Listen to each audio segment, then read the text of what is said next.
เดือดเจ้าหน้าที่บ่ยอมรับแจ้งความบอดนุย้ายสาออกมากระโดดปกป้องศิลปินถูกทำให้แต่เจ้าหน้าที่ปฏิเสธรับแจ้งความทักทายสบายดี FC แฟนคลับทุกทานกันแล้วกันมาพ่อกันอีกแล้วคลิปนี้เป็นคลิปที่3ของเศร้านี้บ่คิดบ่ฝันว่ามันจะเกิดปัญหานี้ฮ้อนแฮงเดือดปุดระหว่างวงเสียงวิหกกับเจ้าหน้าที่ที่มาดูแลป้องกันอยู่ที่งานการแสดงวงเสียงวิหกในค่ำคืนที่ผ่านมานี่แต่ว่ามันเกิดอีหยังขึ้นมาอยู่บ่อยู่คนที่มาส้มหมอลอกหมอลำนั่นล่ะพระเอกหมอลำออกไปซื้อแนวอยู่แนวกินนอกสนามอาจจะเป็นนอกสนาม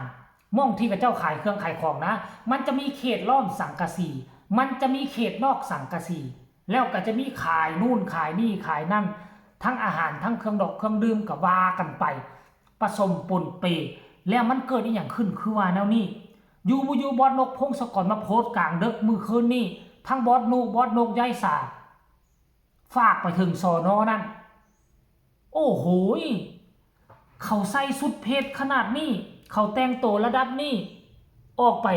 เป็นอย่างไปทำให้ห่างกายเขามาเบิงหมอลำมาเบิงเขาแสดงแล้วดันไปเฮ็ดแล้วนี่ให้เขางานนี้บอสนกอาจจะบ่ยอมคันท่าเจ้าหน้าที่ตำรวจสน.นั่นบ่รับแจ้งความยาซูมารินกับโลกโซเชียลของหมอลำเดี๋ยวพวกเจ้าจะเสียชื่อเสียเสียงของสน.พวกเจ้ามันเกิดอีหยังขึ้นกันแท้เดี๋ยวไปอ่านก่อนท่านผู้ชม5 ชั่วโมงบอสนุโพสต์ว่าปาดว่าซั่นพระเอกผมถูกทำให้ห่างกายบ่ได้รับความดูแลจากเจ้าหน้าที่แล้วน้องผมถ่ายรูปบัตรคนร้ายแล้วเจ้าหน้าที่บอกว่าบ่ให้ถ่าย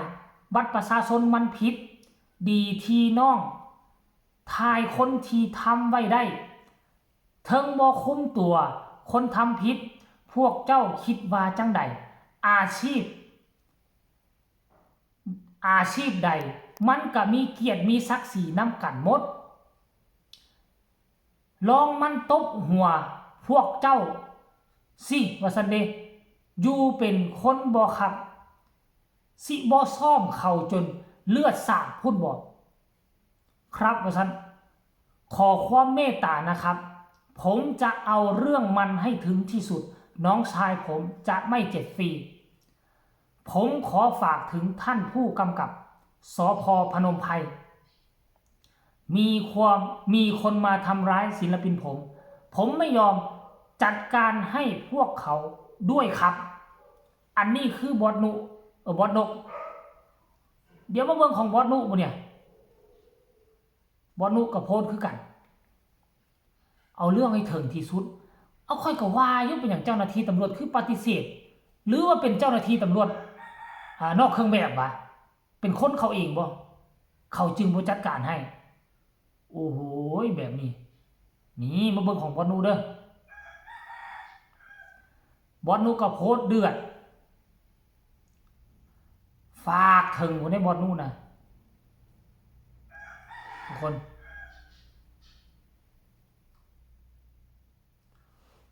บอสนุกับโพสต์เวลาไล่เลี่ยกันเลย5 ชั่วโมงก่อนหน้านี้คือกันผมขอฝากถึงท่านผู้กำกับสภ.พนมไพรมีคนมาทำร้ายศิลปินผมไม่ยอมท่านจะจัดการให้ผมไหมครับเนี่ยขั้นท่าบอสนุตั้งคำถามแบบนี้ขั้นท่าบจัดการเดี๋ยวมีเรื่องต่อแน่นอนบุกถึงเรื่องห้องพักแน่นอนแล้วมาเบิ่งย้ายสายให้คักท่านผู้ชมเว้ยนี่ย้ายสาเมืองอุดรเป็นบ่ทุกคนนี่ย้ายสาเมืองอุดรหมู่บ้านนี่เขาเห็นตอนกลางดึกดอกทุกคนเลยย้ายสาก็ออกมาโพสต์เมื่อ1 ชั่วโมงที่ผ่านมานี่สภ.พนมไพรคุณจะทำให้เสียชื่อ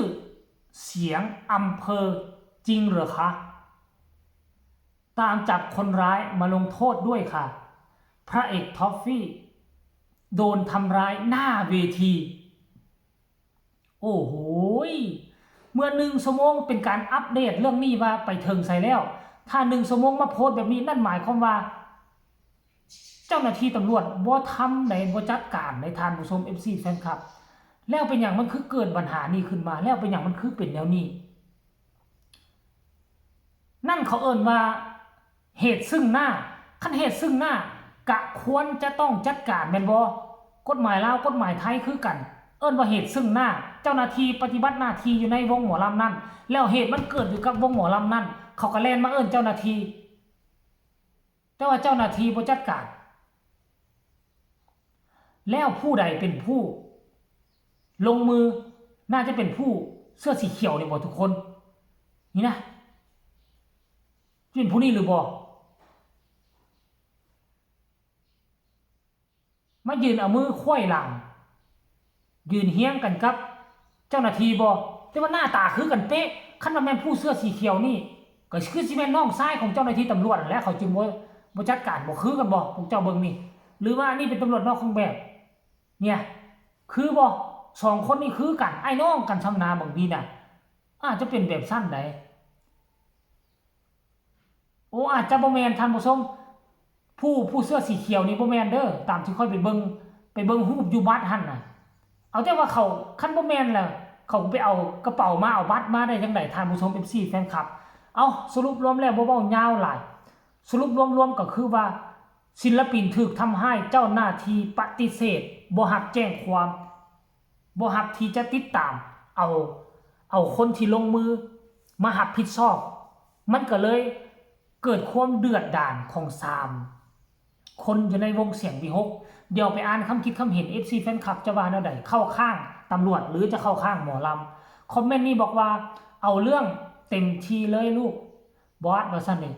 บ่ต้องยอมจะเป็นใครก็มีเกียรติมีศักดิ์ศรีเหมือนกันอย่าไปยอมซุ่มบ่ได้หนังสือมันต้องโดนบ้าง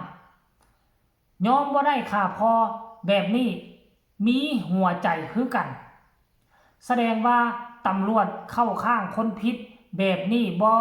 ถูกต้องแล้วเขาจะเอาตำรวจมาคุมงานเพื่ออีหยังเอาให้มันฮู้ว่า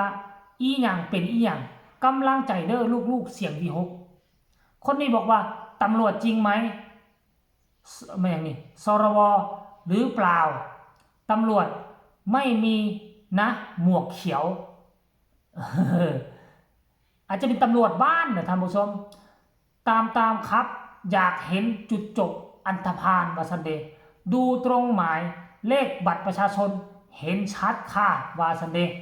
ไปแจ้งความที่โรงพักจัดให้นักเลยค่ะเอาเรื่องให้ถึงที่สุดจัดเลยค่ะให้รู้ว่าให้รู้กันไปเลยว่าคนดีอยู่ยากคนผิดอยู่แบบลอยนวลอันนี้คือหลายคนเลยเกือบ 100% เข้าข้างหมอลำพร้อมที่จะยองผู้กระทำผิดทันทีมาติดตามเบิ่งคลิปหน้าว่าเรื่องราวนี้มันจะจบจังไดมันจะมีความคืบหน้าคือแนวใดให้กดไลค์กดแชร์กดติดตามช่องนี้เอาไว้ที่สำคัญจะกดข้ามโฆษณาพอกันใหม่ในคลิปหน้าสบายดี